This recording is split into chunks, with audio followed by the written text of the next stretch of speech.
नमस्कार दोस्तों, एक बार फिर आपका स्वागत है आपके अपने चैनल में बतरा मैकेनिकल क्लब में, जहां पर हम सॉलिड वर्क्स के पार्ट सेक्शन में से पूछे जाने वाले कुछ बेसिक सवाल जवाब करेंगे और इससे आपको आगे इंटरव्यू में भी सहायता होगी। आइए जानते हैं। पहला क्वेश्चन, सॉलिड वर्क्स किस प्रकार का सॉफ्टवेयर है? यह एक 3D सॉफ्टवेयर है, मतलब ये 3 डायमेंशनल सॉफ्टवेयर है जिसमें हम तीनों एक्सिस का प्रयोग कर लेते हैं, एक्स का, वाई का और जेड का। जो 2D सॉफ्टवेयर होता है उसके अंदर हम सिर्फ 2 एक्सिस का प्रयोग कर पाते हैं, एक्स और वाई का। तो 3D सॉफ्टवेयर एक तरह की इम्प्रूवमेंट है 2D सॉफ्टवेयर के ऊपर। सॉलिडवर्क्स किस कंपनी का सॉफ्टवेयर है? ये जो कंपनी है, ये डिसॉल्ट सिस्टम के नाम से कंपनी जिसके द्वारा ये सॉफ्टवेयर तैयार किया गया है और एक बहुत ही सफल सॉफ्टवेयर है जो कि डिजाइनिंग ड्राइंग में बहुत ज़्यादा मदद करता है। अगला क्वेश्चन देखते हैं। सॉलिडवर्क्स सॉफ्टवेयर से हम क्या क्या काम कर सकते हैं?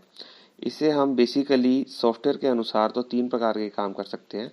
हम पार्ट बना सकते हैं, इसमें पार्ट्स को जोड़कर असेंबली तैयार कर सकते हैं और पार्ट्स और असेंबली की ड्राइंग और ड्राफ्टिंग कर सकते हैं। मतलब एक डिजाइनिंग प्रोसेस जो होता है उसके सभी तरह के काम जो होते हैं हम सॉलिडवर्क्स में कर सकते हैं। नेक्स्ट क्वेश्चन, सॉलिडवर्क्स सॉफ्टवेयर में हम ड्राइंग ड्राफ्टिंग के अलावा और क्या काम कर सकते हैं? देखिए, इसमें ड्राइंग ड्राफ्टिंग के अलावा और भी काम होते हैं, आइए उनके बारे में जानते हैं। इसमें हम वर्किंग मैकेनिज्म तैयार कर सकते हैं। मतलब अगर हमने 2 गियर्स को जोड़ के एक डिजाइन तैयार किया है तो हम उन दोनों गियर्स को चला के भी देख सकते हैं क्या ये फिजिकली पॉसिबल है कि वो दोनों गियर्स का जो साइज रखा गया उनको जोड़ के हम चला सकते हैं या नहीं चला सकते। तो इसके अंदर हम वर्किंग मैकेनिज्म भी तैयार कर सकते हैं। एक बहुत बड़ा एडवांटेज है ये सॉलिडवर्क्स सॉफ्टवेयर का। सॉलिडवर्क्स सॉफ्टवेयर में 2D फिगर को 3D में बदलने के लिए किस कमांड का इस्तेमाल किया जाता है? दोस्तों, बहुत ही सिंपल क्वेश्चन है ये। हम एक्सक्रूड कमांड का इस्तेमाल करके 2D फिगर को 3D में बदल सकते हैं। जैसा कि आपको नीचे चित्र में दिखाया गया है, यह एक रेक्टेंगल है। रेक्टेंगल में से 2 एक्सिस दिख रही है, एक्स एक्सिस और वाई एक्सिस।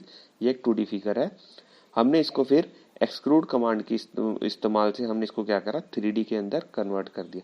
जितनी हमने थिकनेस देनी है एक्सक्रूड कमांड के अंदर हम लिख देते हैं कि हमें इतनी मोटाई चाहिए, उतनी मोटाई की हमारी थिकनेस जो है हमें मिल जाती है। नेक्स्ट क्वेश्चन, सॉलिडवर्क्स सॉफ्टवेयर में पार्ट्स को बनाने के लिए 2D की बेसिक कमांड किस टूल में होती है? देखिए दोस्तों, कोई भी सॉफ्टवेयर मिलेगा उसके अंदर 2D की कमांड सारी की सारी एक ही टूल बार में होती है। उसका नाम होता है स्केच टूल बार, जिसके अंदर हमें सबसे बेसिक कमांड मिलती है। Line command, rectangle, circle, ellipse इत्यादि कमांड्स हमें मिल जाती है जो किसी भी पार्ट को बनाने के लिए एक बेसिक कमांड होती है।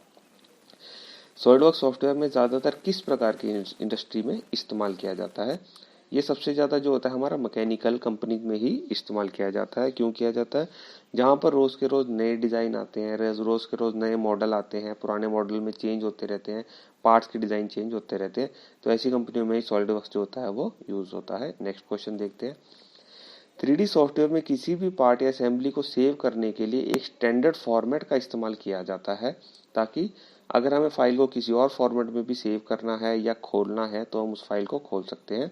तो दोस्तों बताइए कौन सा फॉर्मेट होता है? वो फॉर्मेट होता है IGES फाइल फॉर्मेट, जो बाकी 3D सॉफ्टवेयर में भी ओपन किया जा सकता है।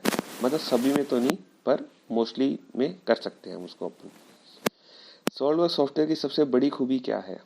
सबसे बड़ी खूबी ये एक यूज़र फ्रेंडली सॉफ्टवेयर है। मतलब जैसा यूज़र इसको यूज़ करना चाहता है उस हिसाब से इसकी कमांड को संचालित किया जाता है, उस हिसाब से कमांड्स को चलाता है। नेक्स्ट क्वेश्चन, सॉलिडवर्क्स जैसे दूसरे सॉफ्टवेयर के नाम बताइए दोस्तों, अगर आपने सुने हैं तो। अलग अलग सॉफ्टवेयर हैं हमारे पास, जैसे कैटिया, प्रोई, इन्वेंटर, ऑटोकैड 3D और आज की डेट में बहुत सारे और सॉफ्टवेयर भी आ चुके हैं। दोस्तों, अगर आपको क्वेश्चंस पसंद आए और आगे भी ऐसे क्वेश्चंस आप चाहते हैं तो कृपया करके चैनल को ज़रूर सब्सक्राइब करें। धन्यवाद।